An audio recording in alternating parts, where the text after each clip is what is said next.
శ్రీమద్ కాద్రి లక్ష్మీ నారసింహస్వామి వారి దేవస్థానం శ్రీ వైకానస భగవత్ శాస్త్ర ఆగమోక్త ప్రకారంగా శ్రీవారి బ్రహ్మోత్సవాలు ఈ క్రోధినామ సంవత్సరంలో మహత్పుణ్యకాలంలో జరపబడుతూ ఉన్నాయి. శుద్ధ దశమి ఆదివారం 9వ తేదీ నుండి పాల్గొన బహుళ నవమి 23వ తేదీ వరకు స్వామివారి యొక్క బ్రహ్మోత్సవాలు. 9వ తేదీ సకల దేవత ఆహ్వానార్థం అంకురార్పణము.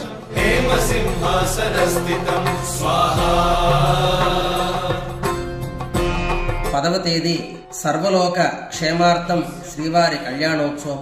శరదిందు సమప్రభం లక్ష్మ్యాలింగిత వామాంగం విభూతి విరూపాశ్రితం స్వాహా.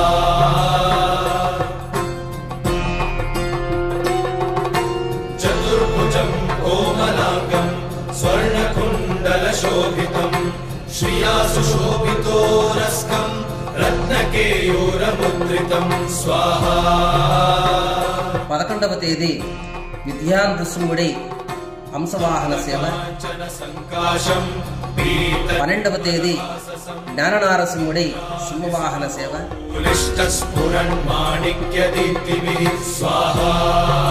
13వ తేదీ ధర్మనారసింహుడి రామచంద్రుడి రూపంలో హనుమంత వాహన సేవ.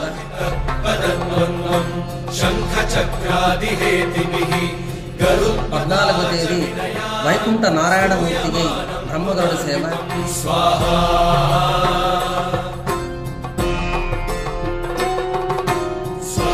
15వ తేదీ సాక్షాత్తు దేవీరుడితో కలిసి శ్రీమన్నారాయణమూర్తిగా శేషవాహన సేవ.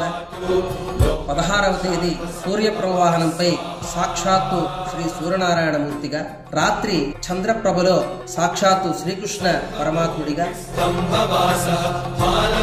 17వ తేదీ సకల రాక్షస గణాలను నిర్మూలించిన మోహిని ఉత్సవదారుడి.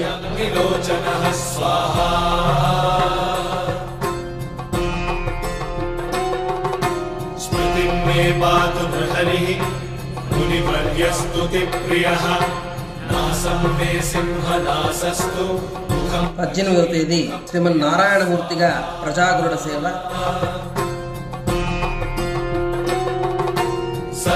19వ తేదీ గజవాహనంపై స్వామివారు అధిరోహిస్తారు.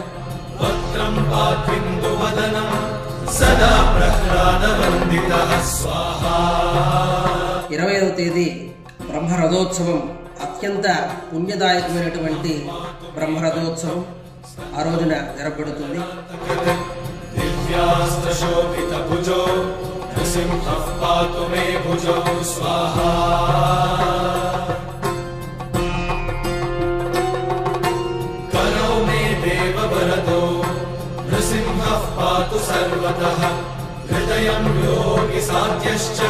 నివాసం పాతు మే హరి స్వాహా.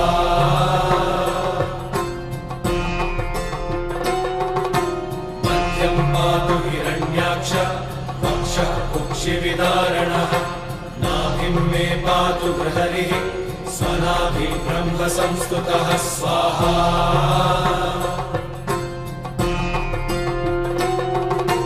బ్రహ్మాండ కోటయః కట్యాం యస్యాసౌ పాతు మే కటిం దుర్యం మే. 21 అనుకోత్సవం అశ్వవాహనంతో స్వామివారు గురువీధుల్లో విహరిస్తారు.